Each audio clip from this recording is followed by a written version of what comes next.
ناظرین، پروگرام ہے گفتگو اور میں ہوں آپ کا میزبان مصطفیٰ کمال پاشا۔ ناظرین، آج میں لمبی چوڑی تمہید نہیں باندھوں گا۔ ہمارے ساتھ آج ایک بہت بیلنسڈ اور سینئر لوگوں کا پینل موجود ہے آپ سے گفتگو کرنے کے لیے۔ ہمارے ساتھ ایک دفاعی تجزیہ نگار معروف اینالسٹ جناب کرنل سیف قریشی صاحب شریک گفتگو ہیں۔ دانشور پروفیسر ماجد عمر گل صاحب بھی ہمارے ساتھ شریک گفتگو ہوں گے، اور صحافی اور تجزیہ نگار جناب محمد عارف بٹ صاحب بھی ہمارے ساتھ شریک گفتگو ہیں۔ آپ سب حضرات کا بہت بہت شکریہ کہ آپ ہمارے ساتھ شریک گفتگو ہیں۔ کرنل صاحب، ویسے تو ایک عرصے سے پاکستان کی سیاست جو ہے وہ تنازعات کا شکار ہے، اور اس میں بہت سارے کنفیوژن جو ہیں وہ موجود ہیں، جن کا تعلق ہماری لوکل پالیٹکس سے بھی ہے، قومی سیاست سے بھی ہے، اور بین الاقوامی سیاست سے بھی ہے، سفارتکاری سے بھی ہے۔ لیکن جو سردست جو ایک انتہائی اہم ایشو ہے وہ ہے چیف آف ڈیفنس فورسز کا نوٹیفکیشن، جس نے اس وقت پاکستان کی صحافتی منظر کو گہنا دیا ہے۔ کنفیوژن ہے، اور یہ ایسے محسوس ہو رہا ہے کہ جیسے ایک کوئی عام کسی 17ویں اسکیل کے بندے کا نوٹیفکیشن کرنا تھا تو کوئی بات نہیں، لیٹ ہو رہا ہے تو ہو جائے، کر دیں گے۔ وزیر اعظم صاحب جو ہیں وہ دوروں پر ہیں اور ان کا پتہ نہیں ہے، آ بھی گئے ہیں تو نوٹیفکیشن کیوں نہیں ہو رہا، وہ ذرا بولیاں بول رہے ہیں۔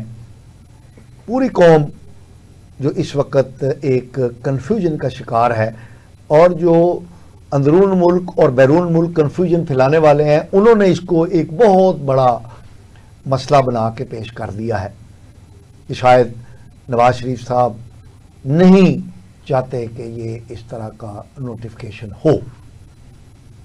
ویسے نواز شریف صاحب نے جو ایک بیان دیا تھا کہ عمران خان صاحب کو لانے والوں کا بھی احتساب ہونا چاہیے، وہ ایک نیا کٹا کھولنے کی کوشش تھی۔ تو کرنل صاحب آپ بتائیے کہ یہ اس موضوع پر کیا یہ جو کنفیوژن ہے یہ واقعی حقیقی کنفیوژن ہے، یا ویسے ہی یہ بات کی بتنگڑ بن رہی ہے؟ بسم اللہ الرحمن الرحیم۔ بادشاہ صاحب، میں سمجھتا ہوں کہ فیلڈ مارشل اور ان کی ٹیم نے اور پرائم منسٹر اور ان کی ٹیم نے پچھلے چند ماہ میں جو پرفارمنس دکھائی، نہ صرف جنگ میں بلکہ جنگ سے پہلے اور جنگ کے بعد جس قسم کی اوفینسو ڈپلومیٹک ایفرٹس ہوئیں، ایک اگر چائنا شی پنگ کے ساتھ بیٹھا ہوا ہے، دوسرا بندہ رشیا بیٹھا ہے، تیسرا وائٹ ہاؤس میں، چوتھا بندہ ٹرکی میں بیٹھا ہوا ہے، اور پتہ نہیں چل رہا کہ اگلے دن وہ کسی اور کے پاس بیٹھے۔ میں نے پاکستان میں پچھلے 78 ایئرز میں اس قسم کی ڈپلومیٹک ایفرٹ نہیں دیکھی، مگر میں شہباز صاحب کو بہت کلوزلی جانتا ہوں، ان کی پرفارمنس بھی جانتا ہوں، ان کا طریقہ کار بھی جانتا ہوں، ان کا بھی، بڑے میاں صاحب کا بھی جانتا ہوں، مریم بی بی کا بھی جانتا ہوں، سب کا لیڈرشپ کو میں نے پچھلے 78 ایئرز میں بڑا کلوزلی اسٹڈی کیا، ہر لیڈرشپ کو۔ اس میں ڈکٹیٹرز بھی تھے، اس میں ڈیموکریٹک بھی تھے، اس میں انٹرم بھی تھے، اس میں امپورٹڈ بھی تھے۔ یہ جو پرفارمنس ہم نے دکھائی، اس نے میرے ملک کو فائدہ دیا، لیکن ایک غریب آدمی کو تو کوئی فائدہ نہیں۔ میں عرض کرتا ہوں، مجھے ذرا اجازت دیجیے گا۔ پاکستان کو سٹیبل کیا، جو کہ پاکستان کئی سالوں سے بے شمار قوتیں ڈیسٹیبلائز روز کرتی تھی۔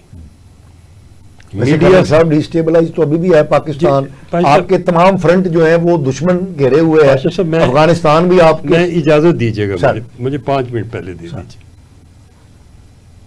یہ جو اتنی دیر کے بعد سٹیبلائزیشن آئی، میں نے خدا کا شکر ادا کیا کہ یہ اللہ کی مدد ہے، اور یہ کھل کے حافظ صاحب کہتے ہیں کہ اللہ کی مدد تھی جنگ میں، اور میں سمجھتا ہوں جنگ سے پہلے اور جنگ کے بعد بھی تھی۔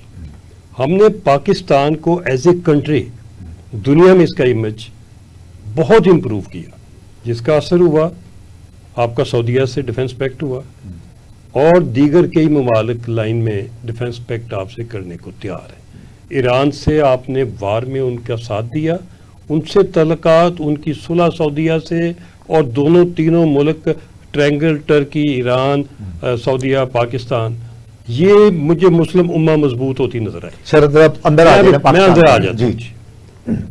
یہ جتنا کچھ ہوا، جب ہم اس کے ایکسپورٹ کے آرڈر بھی آنے شروع ہو گئے، سب کچھ ہوا، جو پاکستان نے قدم رکھا اپنی سٹیبلٹی پہ، اور میں سمجھتا ہوں کچھ ترقی کے پہلے زینے پہ، جبکہ پچھلے 78 ایئرز کے جو حالات اور واقعات ہیں، جو اکانومی کی صورتحال ہے، جو آپ کی کرپشن کی صورتحال ہے، جو آپ کی اکاؤنٹیبلٹی کی صورتحال ہے، جو آپ کی ہر معاملے کی صورتحال ہے، وہ تو کسی نظام حکومت کو نظر نہیں آتا۔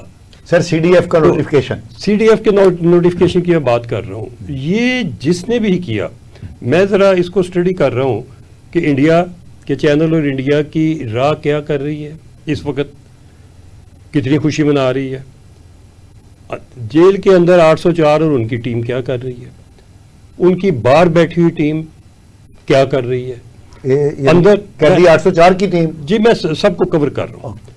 آپ کے یہ جو حالات واقعات ہم نے کیے، جب 27ویں ترمیم آپ نے پلان کی، پلان کا مطلب ہے کہ اس میں کوئی تھنکنگ پروسیس، کوئی اس کے پروسیس، اس کی لیگل سائیڈ، اس کی امپلیمنٹیشن سائیڈ، اس کی ریگولیشن سائیڈ، ترمیم آنکھیں بند کر کے تو نہیں ہو جاتی، ترمیم کے اوپر ساری پریپریشن ہوتی ہے، اور اس میں یہ بھی دیکھا گیا ہوگا کہ آپ نے جو عہدہ کریٹ کیا ہے، اس کو اختیارات کیا ہیں، اس کا بیلنس کیا ہے، اس کی امپلیمنٹیشن کیا ہے، وہ ابھی کیسے ہوگا، وہ آنے والے سالوں میں کیسے ہوگا، جبکہ چیف آرمی سٹاف کا عہدہ 3 سال کا ہے، یہ عہدہ 5 سال کا ہے، وہ آپ نے کس جگہ لنک، یہ سارا کچھ پہلے معاملہ فہمی طے ہونے کے بعد 27ویں ترمیم کا ڈرافٹ باہر آیا ہوگا، لیکن اب تو نظر آ رہا ہے کہ ایسی کوئی تھنکنگ شاید نہیں ہے۔ میں ابھی بھی سوچتا ہوں بالکل یہ پروسیس کے بغیر نہیں آیا ہوگا، یعنی آپ کا خیال یہ ہے، نہیں سمجھتا کسی ملک میں جہاں منسٹری لا بھی ہو اور تنخواہیں پوری مل رہی ہوں اور پورے پرس مل رہے ہوں اور پارلیمنٹ کی وزارتیں ملی ہوں، اور اس کے بعد منسٹری آف ڈیفنس بھی ہے، لیکن کرنل صاحب اب جو نظر آ رہا ہے وہ تو یہ نظر آ رہا ہے کہ یہ جو بات کی سوچ ہے، ابھی وہ سوچ جو ہے وہ میڈیا کے اوپر میاں نواز شریف کے اوپر لگائی جا رہی ہے۔ ٹھیک ہے جی، میاں نواز شریف نے ایک سٹیٹمنٹ بھی دے دی بیچ میں کہ جن دونوں نے جو ذمہ دار تھے ان کا بھی احتساب ہونا چاہیے۔ احتساب تو فیض صاحب کا تو آلریڈی مکمل ہونے والا ہے، دوسرا انہوں نے باجوہ صاحب اصل اشارہ، اور میاں صاحب کو یہ پتہ ہے کہ آرمی چیف اس ملک میں یا کا احتساب آپ نے کیا کیا تھا، میں سوال پوچھنا چاہتا ہوں، جس نے ملک ہی ڈیوائڈ کر دیا تھا، جس نے پوچھا تھا اس کے بعد کے جتنے ہیں، کسی نے آپ ایک عہدے کو آپ نے آلریڈی زمین کے اوپر، بے شک کانسٹیٹیوشن میں نہیں تھی، ابھی ہر بندہ کہتا ہے کہ جی وہ جو ان کو زمشن مل رہی ہے وہ نہیں ملنی چاہیے تھی، تو زمشن تو پہلے ہی اس اپائنٹمنٹ کو ہے، آپ نے کس آرمی چیف کو اکاؤنٹیبلٹی کے کٹہرے میں کھڑا کرنے میں، مشرف کی بات کریں، وہ اے ایف آئی سی جاتا ہو دبئی چلا گیا تھا کوئی اور اس وقت ہم بیٹھے ہوئے تھے ادھر پرائم منسٹر ہاؤس میں، میاں صاحب بھی ادھر ہی تھے، میں بھی ادھر ہی تھا۔ بات یہ ہے کہ ہم وہ بات کریں جو فیکچوئل ہو، جو گراؤنڈ پہ ہو، جو اس کی ہسٹری ریلیٹڈ ہو۔ کوئی میاں صاحب کے لیے یہ نئی سچویشن نہیں ہے، میاں صاحب نے تو سختی اور سارے آپ یہ کہنا چاہ رہے ہیں کہ واقعی جو انہوں نے بیان دیا ہے اس کی وجہ سے یہ نوٹیفکیشن ڈیلے ہو رہا ہے؟ سر نہیں، سر بیان کی وجہ سے نہیں ہو رہا، آئین میں پیچھے میں تو یہ سمجھتا ہوں کہ یہ جو نالیکی کہہ لیں، یہ انکمپیٹنس کہہ لیں، یہ شرارت کہہ لیں، یہ میرے ملک کو نقصان پہنچانے کے لیے کہیں سے کدھر سے کیا موو آئی ہے، کس نے کیا چیز ڈالی ہے، آپس میں مس انڈرسٹینڈنگ تو کریٹ کرنے کی کوشش کی۔ بٹ صاحب، عارف بٹ صاحب، سیف قریشی صاحب نے بیک گراؤنڈ بتا دی، خدشات کا اظہار بھی کر دیا، اور جو باتیں چل رہی ہیں ان کی دبے الفاظ میں تصدیق بھی کر دی ہے. آپ کیا کہتے ہیں؟ جی بسم اللہ الرحمن الرحیم. پہلے تو مصطفیٰ صاحب آپ کا بہت شکریہ، آپ نے مجھے دعوت دی اور میں بڑا اس بارے میں اور آپ کا ممنون ہوں کہ آپ نے جس پینل کے ساتھ مجھے بٹھایا ہے. بیسیئر اسٹوڈنٹ مجھے بہت سیکھنے کا موقع ملے گا. دیکھیں ایک شعر سے آغاز کر دوں کہ مسجد بنا دی شبر میں ایمان کی حرارت والوں نے، من پرانا پاکی تھا برسوں سے نمازی بنا سکا. ہم شاید میرے جیسا عام انسان تو یہ سوچتا ہے کہ میری پارلیمنٹ بھی آزاد ہے، میری بیوروکریسی بھی آزاد ہے، میرے جتنے بھی اسٹیٹ ایگزیکٹو ہیں یہ سارے آزاد ہیں، اور ہماری خارجہ پالیسی بھی، ہماری معاشی پالیسی بھی، یہ ساری آزاد ہے کیونکہ ہم آزاد ملک میں رہتے ہیں. لیکن کڑوا سچ یہ ہے کہ اگر میں کسی آپ جیسے سینئر سے یا کرنل صاحب سے پوچھوں کیا ہم واقعی اپنی پالیسی میں آزاد ہیں؟ ہماری پارلیمنٹ میں کسی بیرونی قوتوں کا کوئی عمل دخل نہیں ہے؟ کیا آج ہم اگر برٹش کالونی سے نکلے ہیں تو کسی اور کالونی میں جا کے کسی جگہ پہ ہمیں فٹ تو نہیں کر دیا گیا؟ کیا یہ جو جتنے بھی ہمارے سیاستدان ہیں یہ واقعی لیڈر کہلانے کے قابل ہیں؟ ان کے اندر لیڈرشپ ہے؟ یہ اپنی آئیڈیالوجی کو سمجھتے ہیں؟ یہ عوامی مسائل کو واقعی حل کرنا چاہتے ہیں؟ جس نظام کی آج تک ہم توہین کرتے آ رہے ہیں، بھلے ڈیموکریسی ہی صحیح، کیا وہ نظام آج بھی ان کے اگر ہتھے میں ہے تو اس کی اصل شکل کیا ہے؟ یہ میں ضرور سیکھنا چاہوں گا کہ مجھے یہ بتا دیا جائے کہ یہ جو ایک نوٹیفیکیشن کے اوپر بھی اگر ہم بیٹھ کر یہ بات کر رہے ہیں تو ہمارے جتنے بھی سیاستدان جو سیولینز ہیں وہ واقعی آزاد ہیں کہ اس میں جو ان کی رائے آ رہی ہے کہ پہلے جیسے انہوں نے آئینی ترمیم، جیسے میں نے بھی سنا، آپ نے بھی اسے جانتے ہیں کہ بڑی جلدی کر دی انہوں نے، مسجد تو بنا لی انہوں نے، تو اب جب اس کی عملداری کا مسئلہ آیا تو اب یہ تقسیم کیسی ہے؟ اب کس کی اتھارٹی کو، کس کے اختیارات کو کاؤنٹر کرنا چاہتے ہیں؟ کہاں سے یہ اشارے آ رہے ہیں اور کون سی وہ قوتیں ہیں جو پاکستان میں نارگی پھیلانا چاہتی ہیں، ہماری فوج کو تقسیم کرنا چاہتی ہیں؟ عوام تو پہلے ہی مسائل میں الجھے ہوئے ہیں، ان کو تو اتنا منتشر کر دیا ہے کہ ان کی گروہ بندی کی کوئی حد ہی نہیں ہے. پاشا صاحب وہ تو مفلوج ہیں، وہ تو اپاہج ہیں، وہ تو محتاج ہے کہ یہاں پر سے مجھے 2 وقت کی روٹی لینے دیں، ہمیں سانس لینے دیں. وہ کسی لیوش لائف، کسی آئینی حقوق کی طرف تو وہ جاتے ہی نہیں ہیں. تو بجائے یہ ہے کہ ہمیں اس بارے میں ریسرچ کرنی چاہیے. سب سے پہلے سوال یہ ہے کہ جو قوتیں اس وقت پاکستان کی ان حالات میں اپنے مفادات کے لیے یہاں پر اپنے بنائے ہوئے روبوٹ کہہ لیں یا اپنے تراشے ہوئے وہ جو لے پالک ہوتے ہیں ان کے ذریعے اپنے مفادات کے لیے کھیل کھیل رہے ہیں، جس کے لیے یہ قیاس تو ہے کہ پاکستان جو بحیثیت ایک ملک خطرے میں ہے. مجھے بتائیں کہ وہ کب نہیں ایسا وقت تھا جب وہ خطرے میں نہیں تھا؟ 47 سے لے کے آج تک ہمیں کیا اس بات کا اندازہ نہیں ہو پا رہا کہ جن قوتوں سے ہم نے آزادی لی تھی ان کا لکھا اسکرپٹ ہے جو آج تک ان کے لیے پالک نبھاتے آ رہے ہیں، وہ ہر جگہ وہی نظر آتے ہیں.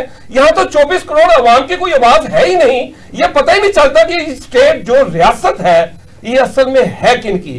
یہ یقین مان لیجئے یہ جو نوٹیفیکیشن کے لیے ہماری جگ ہسائی ہونے والی ہے یا ہو رہی ہے، اس میں وہی لوگ جو کہ اس کو بڑے نعروں کے ساتھ آئینی ترمیم میں ایک جگہ پہ فٹ کر رہے تھے، آج وہ اس بارے میں کیوں خدشات میں ہیں سارے بیٹھے ہوئے ہیں؟ وہ سیولینز ہی ہیں، وہ اس کے سٹیک ہولڈر ہی ہیں. وہ کیوں چاہتے ہیں کہ اب وہ پہلے بات تھی کہ بھی ایک انہوں نے عہدہ کریٹ کیا، اب اس میں فوج کو تقسیم کرنے کے لیے کسی کے دل میں لالچ کے بھی کو چاروں جتنے بھی ہو 3 جو چیف ہیں ان کو بھی اس میں شامل کر لیا جائے، ایک وائس جو چیف آرمی سٹاف ہے اس کو بھی کریٹ کر لیا جائے. یہ ابہام تو ہو سکتا ہے لیکن یہ معاملہ تو ہے کہ ابہام ہی صحیح تو ابہام پیدا کیوں ہو رہے ہیں؟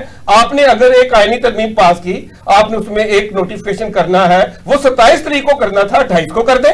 آپ کسی جگہ پہ بیٹھے ہوئے ہیں، آج تو جدت ہے، ایک آپ تھک کر کے موبائل کے اوپر ایک نوٹیفیکیشن کے لیے اپنا ریپریزنٹیٹیو صاحب ہے وہ اپنا کردار ادا کریں، یہ معاملات کو ختم کریں. یہ جو ہائپ کریٹ کی جا رہی ہے ان کے پیچھے جو اصل ہے، جو اس کے پس منظر میں دیکھ لیں، وہ کون سی ایسی قوتیں ہیں جو اپنے مفادات کے لیے چاہ رہے ہیں کہ ان کو بیلنس کر دیا جائے. ان قوتوں کو عوام کا تو اس سے کوئی لینا دینا نہیں ہے پاشا صاحب. عوام کے لیے تو میں پہلے بتاؤں کہ جو سانس لینا مشکل ہے، وہ تو آج روڈ کے اوپر جب چلتے ہیں تو اپنے پیٹ کا قتل کرتے ہیں. سب سے بڑی بات یہ ہے وہ جو ہماری بیٹی بہن جو یہاں پر جمہوریت کے نام پر ناچتی آ رہی ہے،